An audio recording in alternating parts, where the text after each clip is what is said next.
Flagship reference में नवाज शरीफ के वकील ख्वाजा हारिस के जवाबुल जवाब मुकम्मल। फ्लैगशिप इन्वेस्टमेंट से मुतालिक दस्तावेजात पेश कर दी।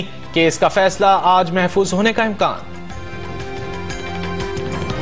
आशियाना हाउसिंग स्कैंडल में चेयरमैन नैब ने साबिक वजीर आला पंजाब शहबाज शरीफ और वजीर आजम के साबिक प्रिंसिपल सेक्रेटरी फवाद हसन फवाद के खिलाफ रेफरेंस की मंजूरी दे दी।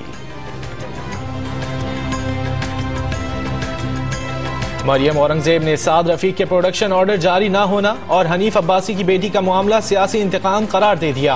कहती हैं तमाम साजिशें जल्द बेनकाब होंगी। मनी लॉन्ड्रिंग केस में तहकीकाती रिपोर्ट मुकम्मल करने की मोहलत खत्म। JIT आज सुप्रीम कोर्ट में जमा कराएगी। चीफ जस्टिस की सरबराही में बेंच 24 दिसंबर को रिपोर्ट का जायजा लेगा।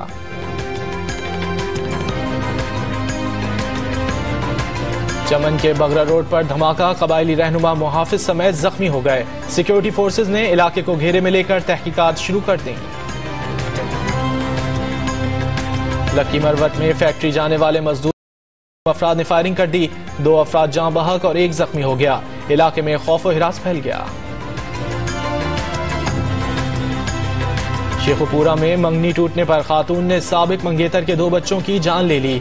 बच्चों का मामू भी खातून के साथ मिला हुआ था। पुलिस ने मुलजिमा समेत 4 अफराद को गिरफ्तार कर लिया। कराची के इलाके खोखरापार में केचप और अचार बनाने की फैक्ट्री सील। टेक्सटाइल का कलर, केमिकल और सड़े गले फल और सब्जियां इस्तेमाल करने का इंकिशाफ। होटलों और रेहड़ी वालों को सप्लाई किया जाता था।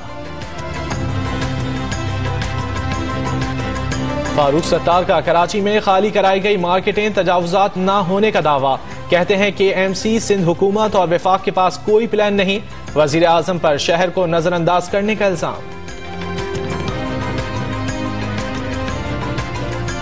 इस्लामाबाद में 380 पुलिस एहलकारों ने तरबियत हासिल कर ली। वजीर मुमलिकत बराए दाखिला शहरियार आफरीदी कहते हैं एहलकार दुनिया के लिए मिसाल बनेंगे। कानून नाफिज करने वाले इदारों पर कौम को फख्र है। कराची में सर्दी की शदीद लहर जारी। दर्जा हरारत 9 तक पहुंच गया। मौसम मजीद सर्द होने की पेशगोई। पंजाब में धुंध का राज बरकरार। सामने की चीजें भी धुंधला गईं।